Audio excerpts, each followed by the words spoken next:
বৈষ্ণব আনিহাতা নিমন্ত্রণ করিয়া যতনি যেবা গায় যেবা যায় নিমন্ত্রণ করিতায় পৃথক পৃথক জনে জনে নিমন্ত্রণ করবা কি পৃথক পৃথক জনে জনে একই করে বাবা ছেলে ভাই থাকলেও তাদেরকে কিন্তু পৃথক পৃথক নিমন্ত্রণ করতে হয়। আপনার বাড়িতে যে কোনো কাজ করবেন, ওই যে কয়না করলে গরো মা আজমটা করে লইব, হ্যাঁ আপনি বিয়ের সাথে নিমন্ত্রণ করতে পারেন, কিন্তু আমার এই গৌর হরি নিমন্ত্রণ সবাই রে যখন দেখবেন তখনই বলবেন কিরে গেলি না কীর্তনে, কিরে গেলি না কি তিনারে নিজে ডেকে নিয়ে আসবেন। এটা গৌর হরি ফুলের বাগানে নিয়ে আসবেন। হ্যাঁ, মৌমাছি যখন মধু সংগ্রহ করতে যায় একজন আরেকজনকে ডেকে ডেকে ডেকে ডেকে দিয়ে যায়। পিপিলিকারা যখন চলে এবার এদিক থেকে আসতেছে এদিক থেকে যাচ্ছে, একজনের মুখে আরেকজনের ঠেকায়া পড়ে যায়। দেখেছেন দেখছেন পিঁপড়ার জাঙ্গাল দেখছেন নি, পিঁপড়ার শাড়ি দেখছেন? দেখেন না, খেয়াল করেন না তো। ভগবান বলছে আমার নিয়ে চিন্তা করো না, এত তোমার দরকার নাই, তুমি আমার সৃষ্টিকে নিয়ে চিন্তা করো। পিপিলিকার শাড়ি আপনি দেখেন, উরুলা পিপিলিকা, তারা যখন যায় এদিক থেকে আসে এদিক থেকে যায়, একটার মুখে আরেকটা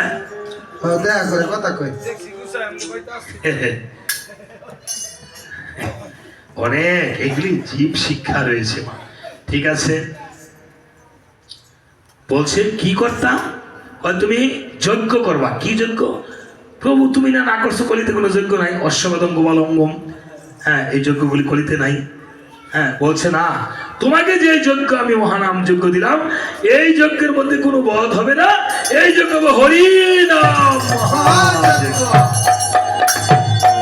ভগবান বিধান দিয়েছে। জানি আমরা হাঁটু কোমর ধরছে না, ভাবি আমরা ছেড়ে দেবো বাবা আর 5-10 মিনিটের ভিতরে। হ্যাঁ গেছি গা।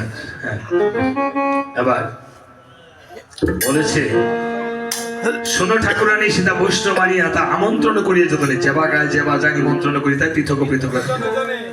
হ্যাঁ এত বলি গৌররায় আজ্ঞা দিল সবাকায় বৈষ্ণব করো আমন্ত্রণ। হ্যাঁ অগুর চন্দন দিয়া খুলো কারো তালো লইয়া পূর্ণ ঘট করো স্থাপন। সন্ধ্যাকালে, সন্ধ্যাকালে কি হয়েছে? হয়েছে না সন্ধ্যাকালে, দেখছেন? এই জন্যই আমাদের এই সমস্যা হয়, এত কিছু করার পরও আমাদের মঙ্গল হয় না কেন?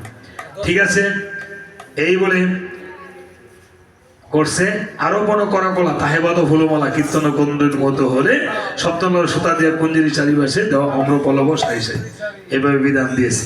গট বসা এই করো, এই বিধান দেওয়ার পরে বলছে নানা দ্রব্য আয়োজন করি করে নিমন্ত্রণ কৃপা করি করো আগমন তোমরা বৈষ্ণবগণ মুরলী নিবেদন দৃষ্টি করি করো সমাপন। এত বলি গৌররায় আজ্ঞা দিল সবাকায় বৈষ্ণব করো আমন্ত্রণ। অনেক ভাগ্যের হলে বৈষ্ণব আসিয়া মিলে কালী হবে কীর্তনের অবিরাম। পরে কি করবা? নিমন্ত্রণ করছো, নিমন্ত্রণ আপনারা পাইছেন নি? কি কি দলাইব অধিবাস তো আমরা ভগবান করাইতেছে, আমরা নাম শোনা রাধা কৃষ্ণ লীলা কীর্তন আছে নাকি? ও লীলা কীর্তন আছে 4টা পোষ থেকে